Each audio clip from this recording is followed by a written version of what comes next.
May nagtanong sa akin kanina. So, ito lang. Ano magiging reaction mo kapag, halimbawa, ikaw ang mag-e-x-ray sa isang pasyente? Tapos, sinabi mo sa kanya, ma'am, pakitanggal na lamang po ng pang-itaas.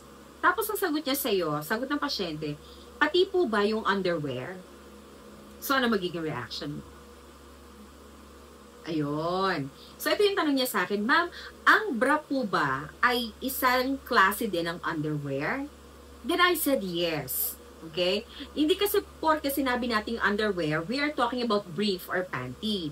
Okay? Bra is also an underwear. Okay? So, yung bra is an underwear in the upper body of our upper body, and then yung panty at saka brief, yun ang ating underwear sa lower body.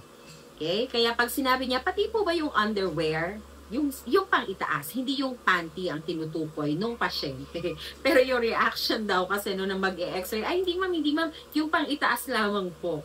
So baka akala niya, pati panty ay, alam mo yun, tatanggalin para sa pagpapa-x-ray niya, na likod lamang naman ang i-x-ray. So yun lang.